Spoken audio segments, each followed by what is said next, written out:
દાખલા નંબર 14 ધર્મ અને કર્મ મૂડીના પ્રમાણમાં એક ભાગીદારી પેઢીના નફો નુકસાન વહેંચતા ભાગીદારો છે. નીચેની માહિતી પરથી વાર્ષિક હિસાબો તૈયાર કરો. મૂડીના પ્રમાણમાં નફો નુકસાન વહેંચે છે એટલે મૂડી છે 1,40,000 અને 1,20,000 ધર્મ અને કર્મની.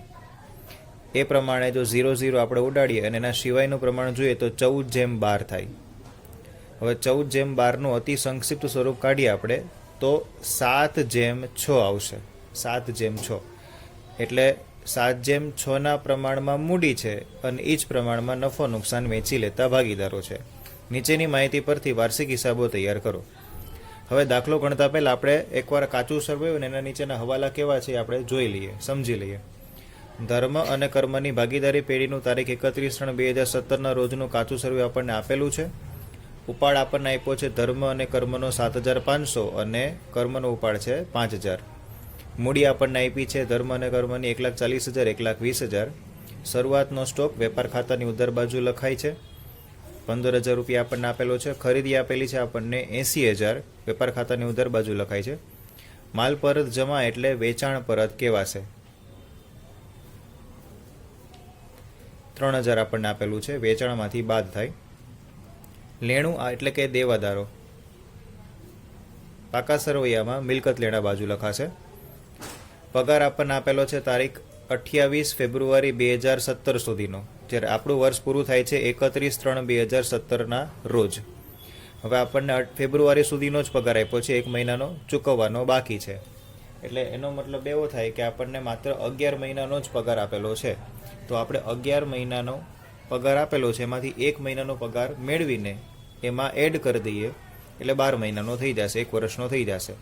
તો 13,200 ભાગ્યા 11 કરવાથી 1 મહિનાનો પગાર મળશે 1,200 રૂપિયા. આ 1,200 રૂપિયા આપણે ચૂકવવાના બાકી છે, અહીંયા નોંધ કરી દઈએ. ચૂકવવા બાકીની બીજી એન્ટ્રી થાય પાકા સરવૈયામાં મૂડી દેવા બાજુ. પગારની એન્ટ્રી થાય નફા નુકસાન ખાતાની ઉધાર બાજુ. યંત્રો આપણને આપ્યા છે 71,760ના અને યંત્ર પર ઘસારો આપણને આપ્યો છે 6,240 રૂપિયાનો. હવે આ બે રકમ આપણને આપી છે એ બેનો આપણે સરવાળો કરીશું તો આપણને યંત્રની મૂળ કિંમત મળશે. એટલે કે 71,760 વત્તા 6,240 કરવાથી યંત્રની મૂળ કિંમત એટલે કે 78,000 આપણને મળશે. જ્યારે જ્યારે તમને કાચા સરવૈયામાં કોઈ મિલકતનો ઘસારો આપ્યો હોય તો તે મિલકતની મૂળ કિંમત મેળવીને રાખવી. તો એના રિલેટેડ કોઈ ઘસારાનો હવાલો આવતો હોય તો કામ આવશે. મકાન 80,000નું આપ્યું છે. મજૂરી વેપાર ખાતાનો ખર્ચ છે 1,600 આપણને આપેલું છે. વીમા પ્રીમિયમ નફા નુકસાન ખાતાની ઉધાર બાજુ આવશે 1,800 રૂપિયા. આપેલ વટાવ નફા નુકસાન ખાતાની ઉધાર બાજુ 3,200 રૂપિયા આપેલ છે. લોન પર વ્યાજ, આ લોન પર વ્યાજ આપણને 1,200 આપેલું છે, પણ આ છે ધર્મની લોનનું વ્યાજ છે. ધર્મની લોન આપણને 30,000 આપી છે. કેટલા ટકાની લોન છે આપણને કહ્યું નથી. જ્યારે આવું ન હોય ત્યારે 6% ગણવી. હવે આપણે જોઈએ ખરેખર 6% લેખે ધર્મની લોનનું વ્યાજ થાય છે કેટલું, તો 30,000 ગુણ્યા 6% એટલે 1,800 થાય છે. પણ અહીંયા લોન પર વ્યાજ આપણને આપ્યું છે 1,200 રૂપિયા. એટલે આપણે 1,800 માઇનસ 1,200 કરીએ એટલે ખબર પડી જશે કેટલું ચૂકવવાનું બાકી છે. એટલે +600 રૂપિયા ચૂકવવાના બાકી છે હજી. એટલે 1,200માં 600 એડ કરશું નફા નુકસાન ખાતાની ઉધાર બાજુ એટલે 1,800 આવી જશે. અને આ ચૂકવવાનું બાકી લોન પર વ્યાજ કહેવાશે. એટલે પાકા સરવૈયામાં મૂડી દેવા બાજુ એની બીજી અસર થશે. ફર્નિચર આપણને આપ્યું છે 87,000નું, પાકા સરવૈયામાં મિલકત લેણા બાજુ લખાશે. સ્ટેશનરી ખર્ચ આપણને આપેલો છે 7,000 નફા નુકસાન ખાતાની ઉધાર બાજુ. જાહેરાત ખર્ચ આપણને આપેલ છે 36,000 નફા નુકસાન ખાતાની ઉધાર બાજુ. રોકડ શિલ્લક આપણને આપેલ છે 51,200 પાકા સરવૈયામાં મિલકત લેણા બાજુ. આ દાખલામાં આપણને ચાલુ ખાતા આપ્યા છે એટલે ચાલુ ખાતા દોરવા પડશે. ધર્મનું ચાલુ ખાતું 17,000 રૂપિયા બાકી દર્શાવે છે અને પાછી ઉધાર બાકી દર્શાવે છે. એટલે ચાલુ ખાતાની ઉધાર બાજુ બાકી આગળ લાવ્યા લખાશે. હવે જમા બાકીઓ જોઈ લઈએ તો વેચાણ આપણને આપ્યું છે 1,20,000, વેપાર ખાતામાં જમા બાજુ લખાશે. માલ પરત ઉધાર એટલે ખરીદ પરત કહેવાય, ખરીદીમાંથી બાદ થાય. 2,000 આપણને આપ્યું છે. દેવું એટલે લેણદારો, પાકા સરવૈયામાં મૂડી દેવા બાજુ લખાશે 79,000 આપણને આપેલા છે. મજૂરીના બાકી દેવા એટલે ચૂકવવાની બાકી મજૂરી.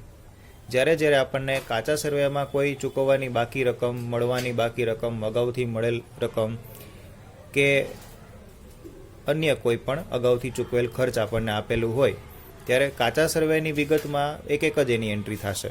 એટલે આ મજૂરીના બાકી દેવા એ ચૂકવવાની બાકી મજૂરી કહેવાશે, તેની એક જ અસર થશે અને પણ પાકા સરવૈયામાં મૂડી દેવા બાજુ એટલે 700 રૂપિયાની અસર થશે.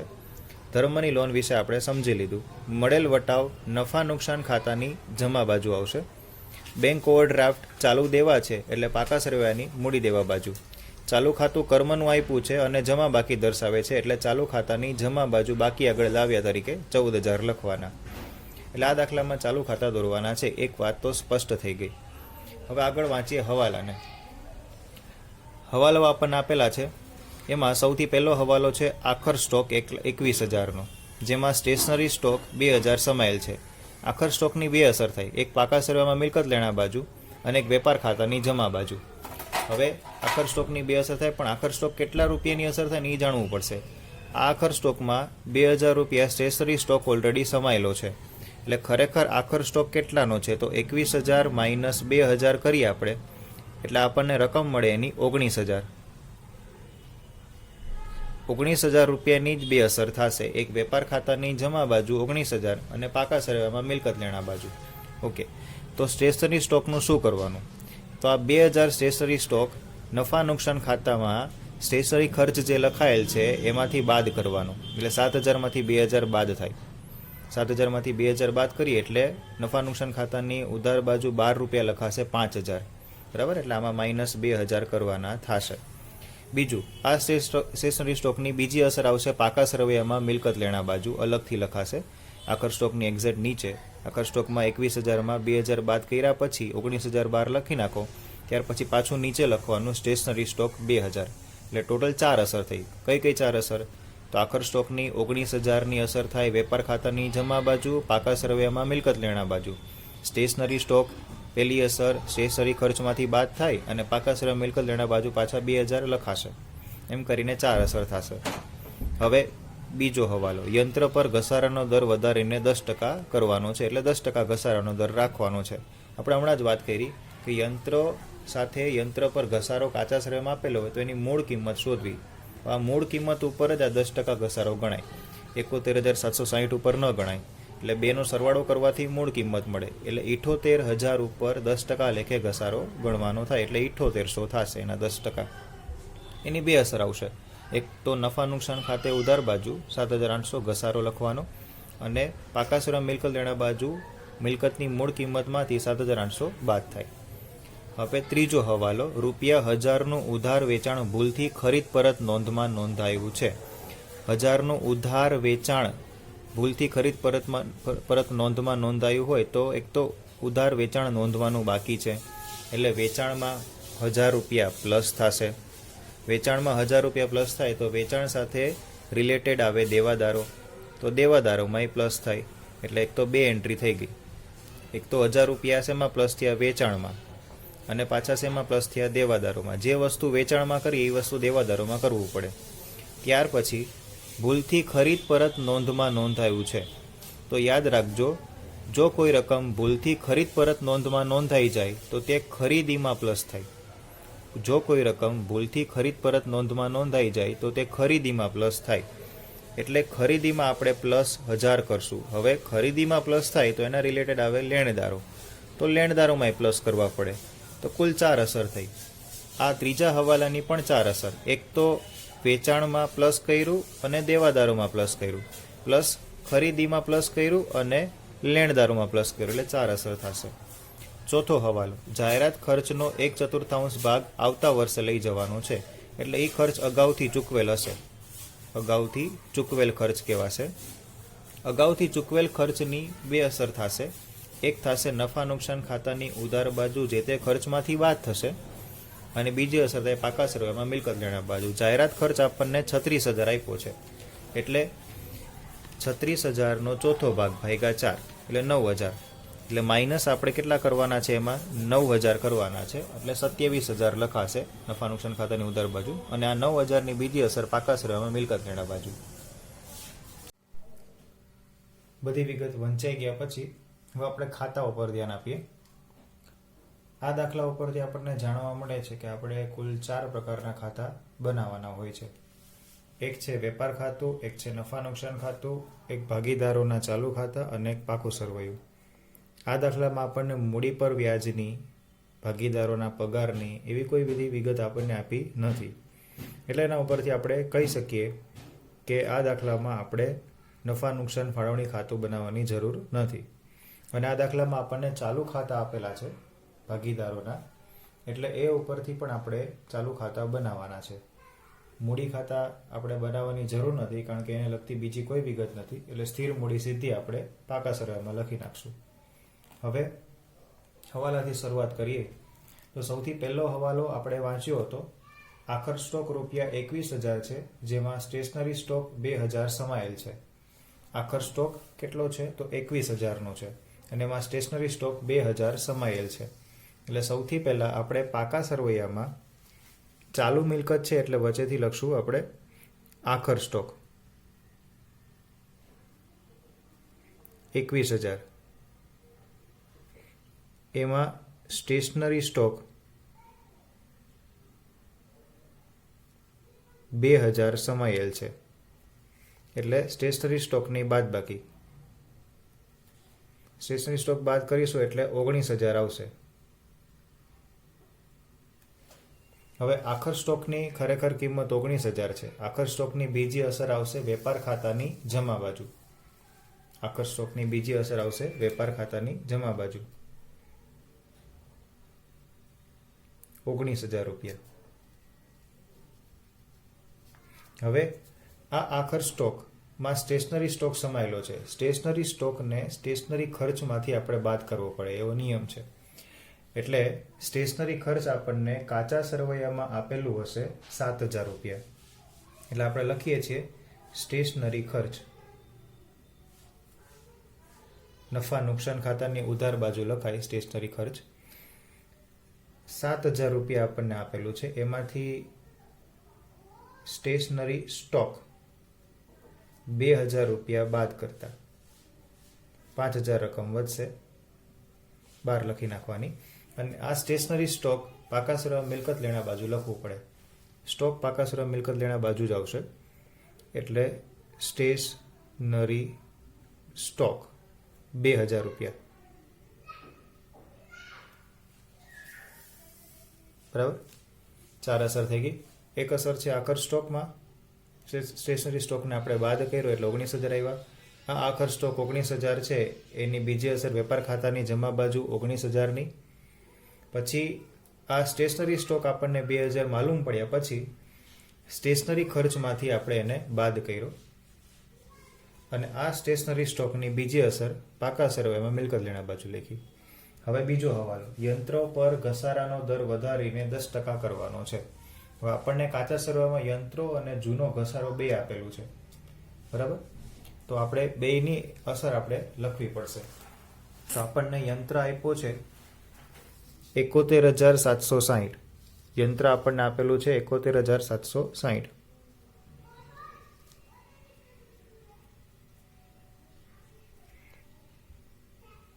જૂનો ઘસારો આપણને આપેલો છે 6,240. આ બેનો સરવાળો થાય છે 78,000. યંત્રની મૂળ કિંમત મળી. હવે નવો ઘસારો 10%. 10% એટલે કે 7,800 થશે. એટલે 78,000 માઇનસ 7,800, 70,200 આવશે રકમ. એ આપણે 12 લખવાની. હવે આ જે ઘસારો છે એની બીજી અસર નફા નુકસાન ખાતાની ઉધાર બાજુ અન્ય ખર્ચ છે, એટલે વચ્ચેથી લખવાનું યંત્ર પરનો ઘસારો.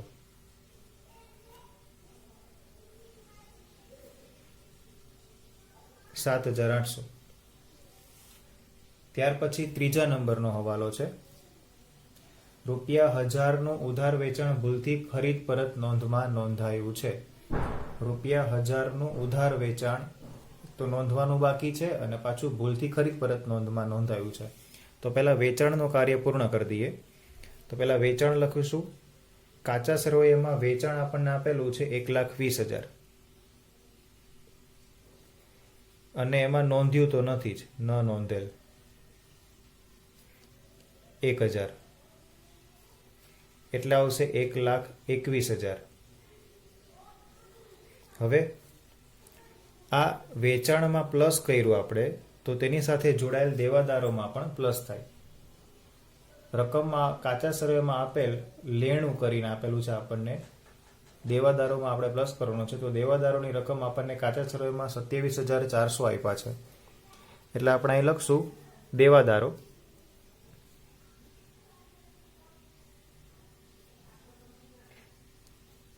₹27,400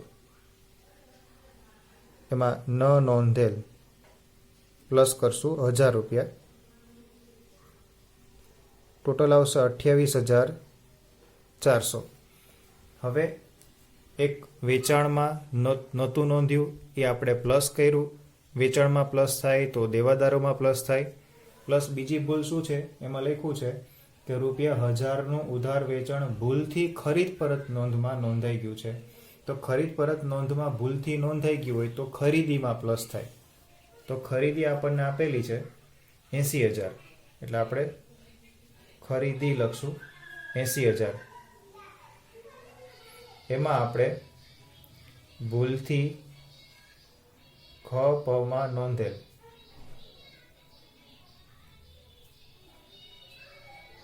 1,000 એ પણ પ્લસ થશે. હવે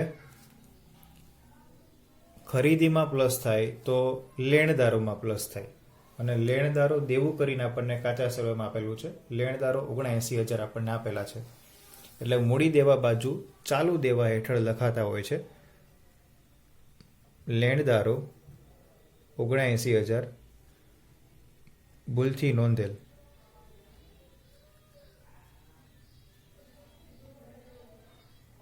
1,000 એટલે આવશે ટોટલ 80,000.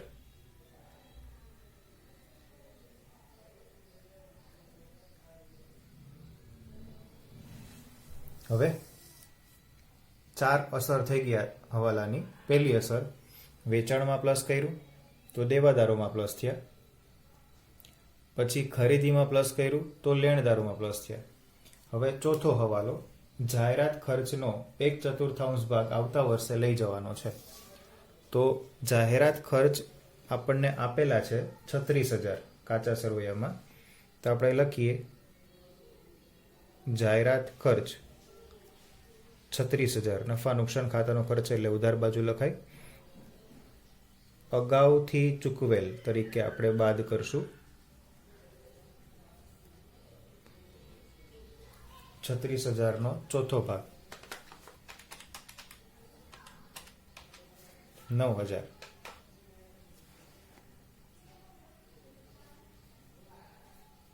એટલે વધશે 27,000. બીજી અસર પાકા સરવૈયામાં મિલકત લેણા બાજુ.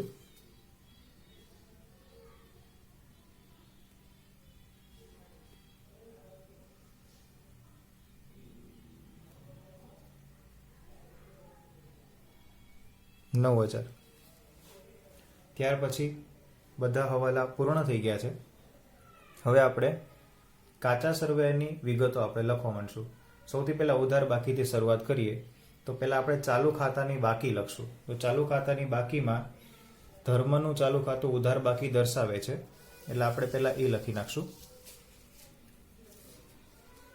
તારીખ 1/4/2016 31/3/2017 રોજ આપણું વર્ષ પૂરું થાય એટલે બાકી શરૂ નહીં હોય એટલે એમાં લખશું બાકી આગળ લાવ્યા. ધર્મના રૂપિયા છે 17,000, કર્મના નથી આપ્યા, કર્મની જમા બાકી આપી છે એટલે જમા બાજુ 1/4/2016 એમાં બાકી આગળ લાવ્યા. કર્મના આપ્યા છે 14,000 જમા બાકી તરીકે.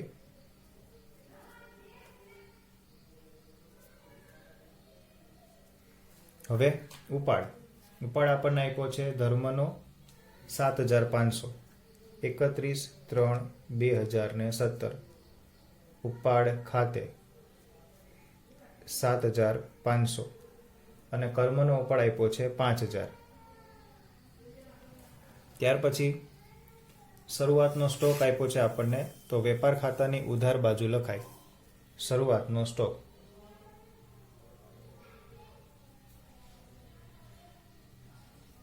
શરૂઆતનો સ્ટોક છે 15,000. ખરીદી લખાવી, માલ પરત જમા એટલે વેચાણ પરત કહેવાય, તો 3,000 આપણે બાદ કરવાના થશે. વેચાણ પરત આપણને આપેલું છે 3,000. 1,21,000 માઇનસ 3,000 1,18,000.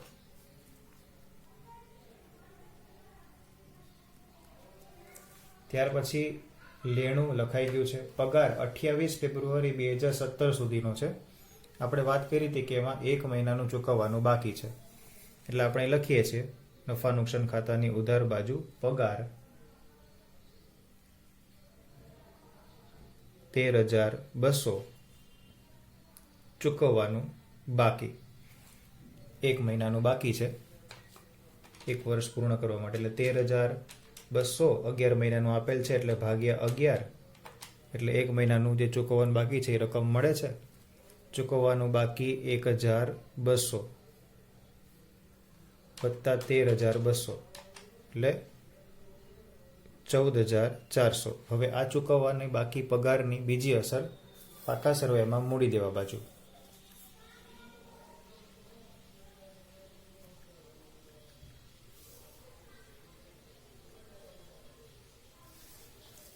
ઓકે, ત્યાર પછી યંત્રની અસર થઈ ગઈ છે, યંત્ર પર ઘસારાની અસર થઈ ગઈ. મકાન આપેલું છે 80,000. પાકા સરવાયા મિલકત લેણા બાજુ મકાન 80,000. ત્યાર પછી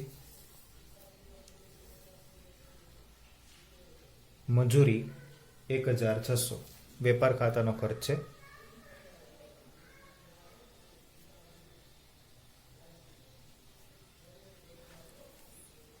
પછી વીમા પ્રીમિયમ 1,800.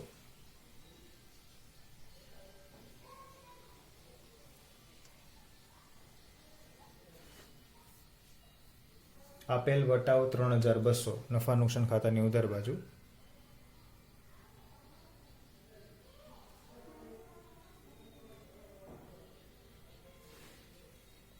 લોન પર વ્યાજ. આ લોન પર વ્યાજ ધર્મની લોનનું છે, જે આપણને કાચા સરવાયામાં જમા બાજુ આપ્યા છે 30,000. એટલે પહેલાં આપણે બિનચાલુ દેવા તરીકે ધર્મની લોન લખી નાખીએ. ધર્મની લોન આપણને જમા બાકી કરીને આપેલું છે. ધર્મની લોન 30,000 છે. હવે આપણને લોન પર વ્યાજ કેટલું આપ્યું છે તો જોઈએ તો લોન પર વ્યાજ આપણને કાચા સરવૈયામાં 1,200 રૂપિયા આપેલું છે. એટલે આપણે નફા નુકસાન ખાતાની ઉધાર બાજુ 1,200 રૂપિયા તો લખી નાખ્યા. હવે 30,000 લોન છે. આ 30,000 લોન પર વ્યાજનો દરામાં દર્શાવેલ નથી, આપણે 6% ગણવાના છે. નો દર્શાવેલું હોય તો ગુણ્યા 6% તો 1,800 થાય. અને કાચા સરવાયામાં 1,200 જ વ્યાજ આપ્યું છે, એટલે બાદ કરીએ એટલે 600 ચૂકવવાનું બાકી છે. એટલે લોન પર વ્યાજ અને પછી લખશું ચૂકવવાનું બાકી 600 રૂપિયા થાય છે 1,800, પણ આમાં ચૂકવેલા 1,200 જ છે, એટલે 600 હજી ચૂકવવાનું બાકી છે, એટલે ટોટલ લખી નાખવાના 1,800. હવે ઓકે, હવે આ ચૂકવવાના બાકી લોન પર વ્યાજની બીજી અસર પાકા સરવૈયામાં મૂડી દેવા બાજુ થાય. એટલે ચૂકવવાનું બાકી લોન પર વ્યાજ આવશે 600 રૂપિયા. હવે આટલું થઈ ગયા પછી ફર્નિચર 87,000 આપણને આપેલું છે. મિલકત કહેવાશે પાકા સરવાયા મિલકત લેણા બાજુ. ફર્નિચર 87,000 રૂપિયા.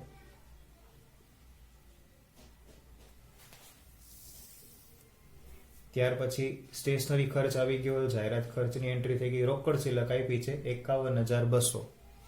એટલે આપણે અહીં લખશું રોકડ શિલ્લક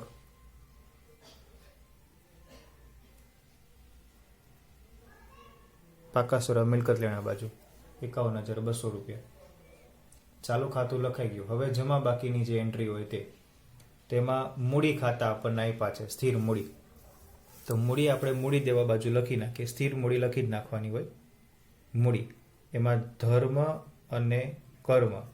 ધર્મની મૂડી આપણને આપી છે 1,40,000 અને કર્મની મૂડી આપી છે 1,20,000.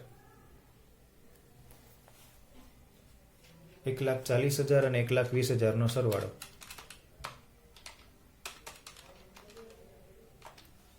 2,60,000.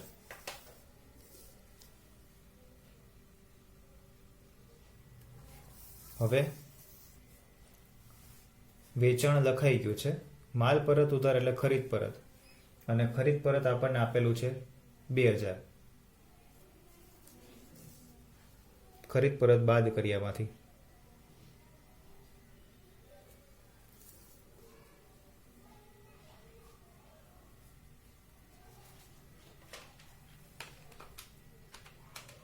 $81,000 માઇનસ 2,000 એટલે 79,000 આવશે.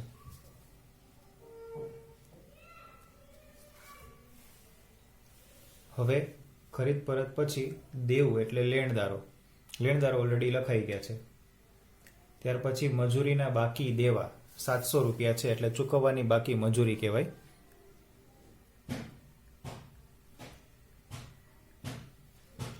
કાચા સરવૈયામાં ચૂકવવાની બાકી મજૂરી એમ કરીને આપેલું હોય તો તેની એક જ અસર થાય અને મૂડી દેવા બાજુ થાય. મજૂરીમાં પ્લસ કરવાના નહીં. કાચા સરવૈયામાં આપેલા છે એટલા માટે. પણ જો હવાલામાં આપ્યા હોત તો આપણે એની બે અસર આપે. ધર્મની લોન લખાઈ ગઈ. મળેલ વટાવ આપણને 6,600 આપેલ છે. તો જમા બાજુ લખશું આપણે નફા નુકસાન ખાતાની આવક કહેવાય એટલા માટે. મળેલ વટાવ 6,600 રૂપિયા. ત્યાર પછી બેંક ઓવરડ્રાફ્ટ આપણને આપેલું છે 2,800.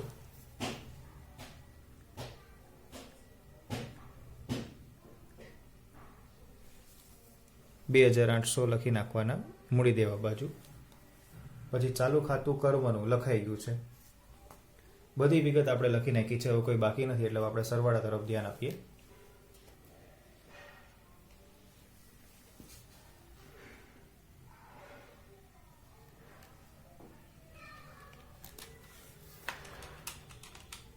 $1,18,000 વત્તા 19,000 1,37,000 જમા બાજુનો સરવાળો થાય છે. સૌથી પહેલા વેપાર ખાતું બંધ કરવાનું છે એટલે વેપાર ખાતામાં જમા બાજુનો આપણે સરવાળો કર્યો. પછી ઉધાર બાજુનો સરવાળો કરી જોઈએ. 15,000 79,000 અને 1,600 એટલે એ બાજુનો ઓછો જ આવે છે. કેટલો ઓછો આવે છે એ જાણી લઈએ આપણે. આ 95,600 જે સરવાળો આવ્યો ઉધાર બાજુનો એમાંથી 1,37,000 બાદ કરવાના માઇનસ 1,37,000 એટલે આપણને ખ્યાલ આવ્યો કે 41,400 ઓછો આવે છે.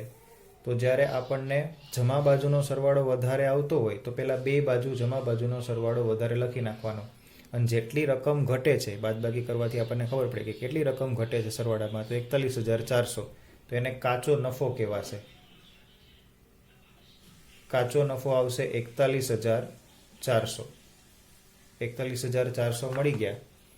હવે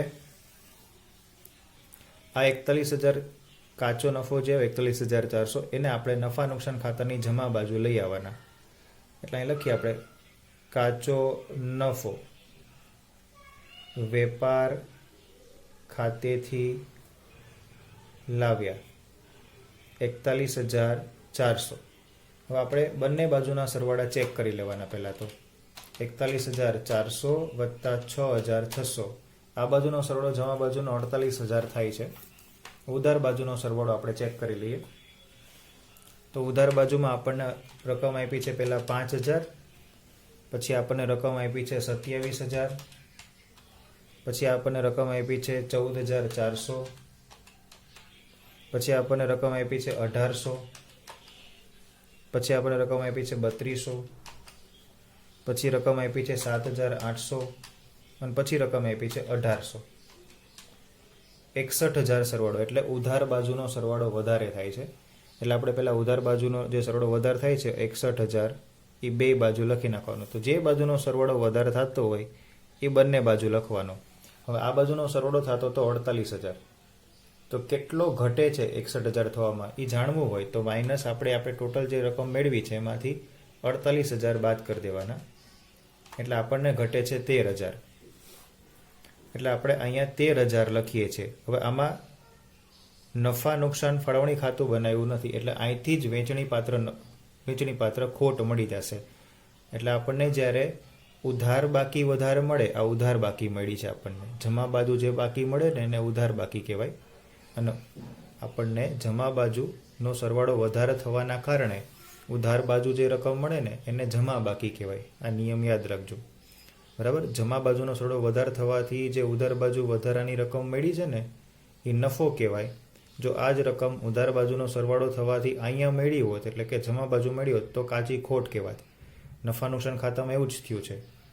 એમાં ઉધાર બાજુનો સરવાળો વધારે આવ્યો અને બાકી મળી આપણને ઉધાર બાકી. કઈ બાજુ મળી? જમા બાજુ મળી. કારણ કે એટલું ઘટ ત્યાં પડે છે, 13,000ની ઘટ જમા બાજુ પડે છે. એટલે આને વેચણી પાત્ર ખોટ કહેવાશે. કેમ વેચણી પાત્ર? કારણ કે ખર્ચ વધ્યો છે એટલા માટે.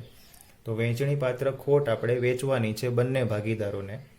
એટલે અહીં લખી નાખીએ વેચણી પાત્ર ખોટ. કયા પ્રમાણમાં વેચવાનું વાત થઈ હતી આપણે? 7:6 પ્રમાણમાં, બરાબર ને? શરૂઆતમાં આપણે કઈ રીતે મૂડીના પ્રમાણમાં હતું. હવે આ 7:6 પ્રમાણમાં વેચવું હોય તો 6 ને 6 12 ને 1 13 સરવાળો કરી દેવાનો. એટલે 7/13 અને 6/13 એનો ભાગ રહેશે. તો અહીં આપણે લખશું ધર્મ અને કર્મ 13,000 ગુણ્યા 7/13. એટલે એકના આવશે 7,000 અને એકના આવશે 6,000. 7,000 માઇનસ 13,000 કરીએ એટલે બીજાનો ભાગ મળી જાય 6,000. ઓકે. હવે વેચણી પાત્ર ખોટ છે ભાગીદારોના ચાલુ ખાતાની ઉધાર બાજુ આવે. નફો થયો હોત તો જમા બાજુ આવે, પણ અહીં ઉધાર બાજુ આવશે. એટલે આ જે વેચણી પાત્ર ખોટ છે એ લખવાનું. વેચણી પાત્ર ખોટ 31/3/2017 આવશે 7,000 અને 6,000. હવે આપણે સરવાળો જોઈ લઈએ. સૌથી પહેલાં આપણે ધર્મનું કામ કરી નાખીએ. ધર્મમાં ઉધાર બાજુ જ રકમ આવી છે, જમા બાજુ આવી નથી. એટલે ઉધાર બાજુનો સરવાળો જે લખશું એ જ ફાઇનલ ગણાશે અને એ જ બા લઈ ગયા થઈ જશે. એટલે 17,000 વત્તા 7,500 વત્તા 7,000 એટલે 31,500 થાય છે. એટલે હવે જમા બાજુ પણ 31,500 બા આ લઈ ગયા જ કહેવાશે. અહીંયા લખશું આપણે 31/3/2017 અને બાદ કરવાની કોઈ રકમ છે નહીં એટલે 31,500 પોતે બા લઈ ગયા કહેવાશે. હવે જમા બાજુનો સરવાળો જોઈએ તો કર્મમાં 14,000 છે, 14,000 રકમ છે. ત્યારે ઉધાર બાજુનો સરવાળો 5 ને 6 11,000 થાય એટલે વધારે જમા બાજુનો સરવાળો છે.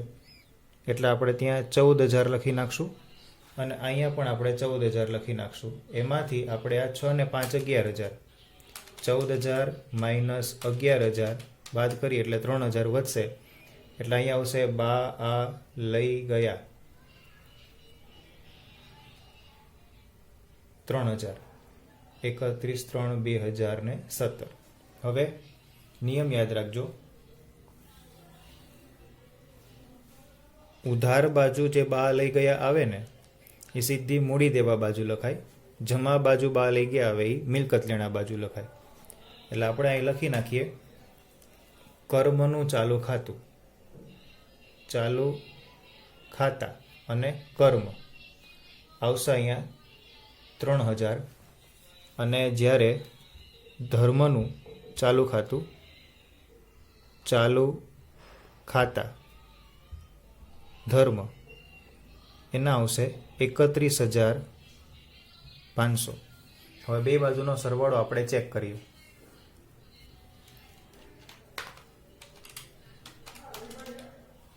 2,60,000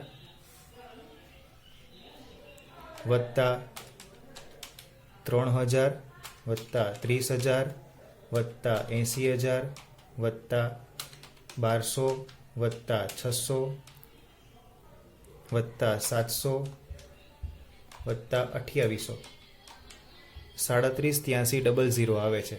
આ જમા બાજુ આવે છે કે નહીં ચેક કરી લઈએ. 70,200 80,000 87,000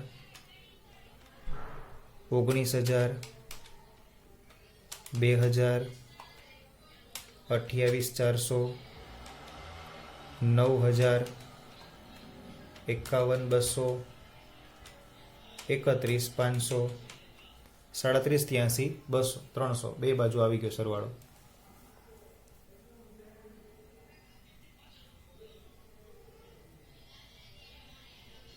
એટલે 3,78,300